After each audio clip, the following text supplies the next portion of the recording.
At Christmas, my dad announced, "We're selling the family business. They're getting nothing." My sister giggled. I smiled. "Who's the buyer?" Dad said. "Downtown Capital. They're paying $5 million." I laughed. "That's me." Silence. "My name is Iris, and I grew up in what most people would call a privileged family. My father owned an investment company that he'd inherited from his grandfather. It was a family business, and Dad was incredibly proud of it. He always said he'd pass it down to his children someday. I have an older sister named Lauren, who's 3 years older than me. From the time we were kids, it was clear that Lauren was the favorite. She was the golden child who could do no wrong, while I was always just there. When Lauren graduated from college, Dad immediately made her CEO of the company. I wasn't surprised. She'd always gotten everything handed to her. When I graduated a few years later, I joined the company too. But as an ordinary manager, just another employee. I worked hard, really hard, trying to prove myself. After a year of grinding away at boring reports and client meetings, I finally got up the courage to ask Dad about a promotion. "You need to work harder, Iris," he said without even looking up from his desk. "Show me you deserve it." I was already working 60-hour weeks, but okay, I'd work harder. A few months later, we had a family meeting at the office. It was one of those quarterly strategy sessions where Dad liked to hear everyone's ideas. This was my chance to show him I could think big. "Dad, I have an investment proposal," I said. "I think we should allocate some capital to cryptocurrency, Bitcoin specifically. It's new, but the technology behind it is solid, and I think it could be huge." This was years ago, back when Bitcoin had just appeared on the market, and most people had never heard of it. Lauren immediately laughed. "Are you serious? That's a complete scam, Iris. They'd lose all our money." "It's not a scam. Yes, it's risky, but sometimes you have to take calculated risks. Everything we do here is so conservative. We're not innovating at all." Dad leaned back in his chair, looking at me like I'd suggested we invest in magic beans. "Iris, you're a dreamer. You need to come back to reality. This idea is nonsense. Our clients need stability, not your wild experiments." "But Dad..." "This isn't a suggestion," Lauren interrupted. "This is embarrassing. Dad, you need to fire her. She's clearly not cut out for this business." I felt my face get hot. "Lauren, that's not fair. I'm trying to help us stay competitive." "Lauren is right," Dad said. "She's stupid. She's fired. I'll pay her severance if she leaves immediately." I stared at him. "What? Don't even give her a bonus," Lauren added. "She hasn't done anything useful for this company anyway." I looked at my mother, who was sitting quietly at the end of the table. She'd always been the peacemaker in our family. Surely she'd say something. Mom just nodded in agreement with Lauren. "I think it's for the best, dear." I couldn't believe this was happening. My own father was firing me in front of the whole family, and nobody was standing up for me. "Fine," I said, standing up. "I'll leave." Dad did pay me severance $100,000. It was generous by most standards, but it felt like hush money, like he was paying me to disappear quietly. So, that's exactly what I did. I packed up my apartment, said goodbye to the few friends I had in town, and moved to another state. I needed a fresh start somewhere my family's name and reputation didn't follow me around. In my new city, I found a job at a different investment company. It wasn't as prestigious as Dad's firm, but they appreciated my work ethic. I bought a small apartment with a mortgage, using some of my severance as a down payment. And the rest of that money? I invested it exactly where my father said I shouldn't, in cryptocurrency, specifically in Bitcoin. My family thought I was stupid and reckless. Maybe I was. But I'd done my research and I believed in the technology. For the first year, nothing much happened. The value went up and down, and I just held on to my investment and focused on my job. I worked hard, got promoted to senior analyst, and started building a real career for myself. Then a few years later, everything changed. Bitcoin's value skyrocketed. The money I'd invested from my severance grew exponentially. I watched my account balance climb higher and higher. $100,000 became $1 million, then $10 million, then $50 million.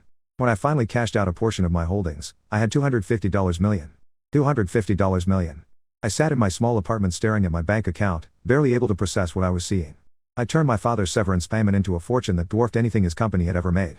I set aside a significant amount of that money for security and future investments. With the rest, I did something I'd been dreaming about since the day Dad fired me. Started my own investment company. But I didn't want to do it the way my father had done it. His company was built on playing it safe, on never taking risks, on doing the same thing year after year. I wanted to be different. I invested in promising startups in neural networks and AI technology before it was mainstream. I took calculated risks on companies and ideas that traditional investors ignored. I also didn't use my real name for the business. I wanted my work to stand on its own merit, not be connected to my family's reputation in any way. Instead, I named my company after my dog A Purebred, with an official name a mile long, but I always just called her Mr. Downtown. So, my company became Downtown Capital Investment. Over the next 7 years, I built the company into something real. We had major wins with several startups that went on to become household names. Our AI investments paid off massively. We got written up in financial magazines and made it into the Forbes ratings. And through all of this, I didn't contact my family once. Not for holidays, not for birthdays, nothing. They'd made it clear I wasn't welcome in their world. So I built my own. 12 years after leaving my family, I was sitting in my corner office overlooking the city when my assistant knocked on the door. "Ms. Iris, there's some news about your father's company you might want to see." I hadn't followed my family's business in years, but something made me take the folder she handed me. Inside was a financial report showing that my father's company was on the verge of bankruptcy. He was actively looking for buyers. I should have felt satisfied. After all, they'd mocked my ideas and fired me. But instead, I just felt curious. What had gone so wrong? "Have our legal team dig into this," I told my assistant. "I want a complete financial analysis of that company." A week later, I was reading through a thick dossier on my father's firm. The picture it painted was grim. The company had been losing money for 3 years straight. Dad was still using the same conservative investment strategies he'd always used, refusing to adapt to the changing market. While his competitors had moved into cryptocurrency and startup investments, Dad had stubbornly stuck with traditional bonds and safe stocks. The world had changed, but he hadn't changed with it. Lauren was still CEO, but from what I could see, she barely worked. Her social media was full of photos from expensive resorts, yachts, designer boutiques. She and her husband seemed to spend more time at parties than in the office. The company that had once been my family's pride was dying, and nobody seemed to know how to save it. I called my lawyer into my office. "I want to buy this company. Start negotiating." He looked at me like I was crazy. "Ms. Iris, with all due respect, there's not much value there. The company is struggling, and I don't see how it would generate significant profit for us. This isn't about profit. It's personal." He nodded slowly. "Understood. I'll start the process." 2 days later, he came back with numbers. "The company is worth maybe $5 million at most. Given their financial situation, we could probably negotiate down to $3.5 million. Pay them the full $5 million. Don't negotiate." "But," I said, "don't negotiate. Offer the maximum price." Over the next month, my legal team worked out all the details of the purchase. They scheduled the contract signing for early January, right after the new year. Christmas was coming up, and for the first time in 10 years, I decided to visit my family. Nobody had invited me. They probably didn't even know how to contact me anymore. But I wanted to see their faces when they realized I'd bought their company. I flew into my hometown on Christmas Eve and checked into a nice hotel. The next morning, I drove to my parents' estate, the massive house I'd grown up in. I rang the doorbell and waited. My mother opened the door and her mouth literally fell open. "Iris? Is that really you?" "Hi, Mum. Merry Christmas." I walked past her into the familiar entrance hall.